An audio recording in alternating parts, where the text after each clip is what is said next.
Welcome back. Well, the deadline to reach an agreement with China is quickly approaching, and if nothing is agreed to between the U.S. and China by March 1st, a new round of tariffs may be coming. So what does that mean for the economy? With me is Valdes, Director of Floor Trading with Silver Bear Capital. Welcome again. Thank Great you, Jane. to see Thank you. You. And also Nicole Petallides, the host with TV Ameritrade Network.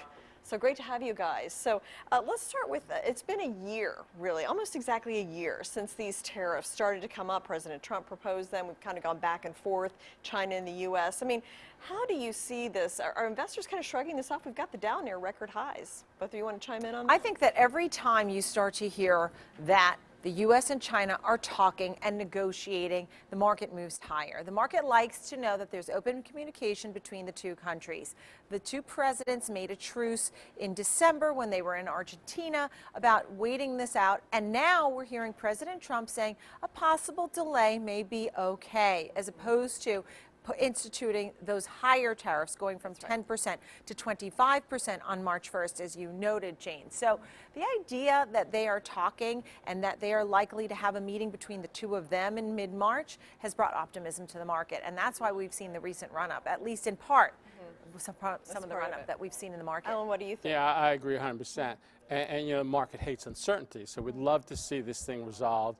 And I think it'll be resolved. I mean, I'm with a Hong Kong firm, and we feel that it behooves both countries, but China even, it behooves them a little more than the United States to get this done and put away with.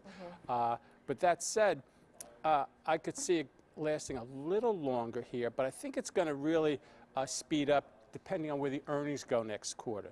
Because it hasn't really weighed on the earnings last few quarters, but now I think you might see a dip in some of them. Yeah, some of those big multinational companies that may start to show up. So you mentioned something interesting. Do you think China needs us more than we need them? I mean, I know we both need each other, but whose economy really got hurt through this more? Well, I'll give you an example. I go to Hong Kong twice a year for the firm, and I happened to break my iPhone when I was over there. So I went to the Apple store to get a new iPhone, and you walk in the Apple store, and there are more people working there, young people, than shoppers. I mean, they're just overabundant. They need people working there. But my point is, if their economy is slowing down, which it looks like, and those people get out of work with a hot summer coming up in Beijing, could be problematic. You don't want that civil unrest. You want people working. So I think they'll definitely resolve this before the summer, so the hot summer comes in. Okay, and it seems like there's been some negotiation, but also a hardening of positions. We saw China come in and buy soybeans. You know, they kind of do that, but there's no real fundamental change. Right, and they've stepped in to buy soybeans, and the farmers are all still with President Trump on this one. But the big picture is that they are far apart on many of the issues, including intellectual property and cyber theft, currency controls, manipulation, whatever you want to call it. There's so many issues to contend with. If they can at least get it done, at least in parts, that will continue to bring the optimism. If they just show that they cannot resolve even one of the many issues, then we're going to have a problem.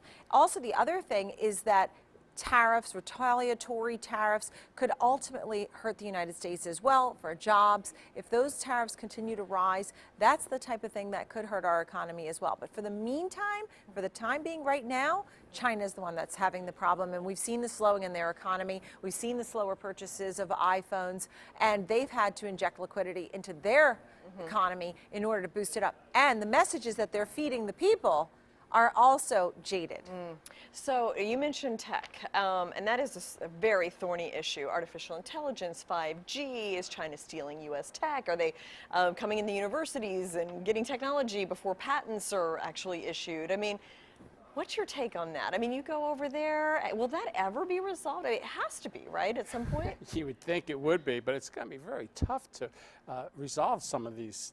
Yeah, they've been doing this for a while. Yeah, without a doubt. I mean, they've been stealing from us for years, let's face it, in all honesty. But it comes down to the American companies, how far they want to stretch it. I mean, does Apple really want to just build their phones here in America? Once it goes overseas, their scientists and their engineers will break it down, take a look at it, and it's gone, you know? So it's a problem. And another problem is that we're coming into an election year, 2020. So Trump wants to look real strong. The Chinese never want to lose face. So they're taking a hardening position, both sides now. And I think the closer we get to the election, It's going to be tough. It's taken a long time to get through this. Really. Okay, so any kind of prediction? How do you see this all playing out over the next? I think it will be resolved, but like Nicole said, there's so many facets to this war, this tariff war, that I think you'll get a partial agreement. Okay. But on intellectual property and other things, it's tough to get gonna be really tough. a real hold on them. It really Yeah. is almost impossible. They're going to have to come up with something. I mean, we have some of the best people here in the United States, obviously tackling this. You have Treasury Secretary Steven Mnuchin, you have our U.S. Trade Representative Lighthizer, and President Trump and President Xi.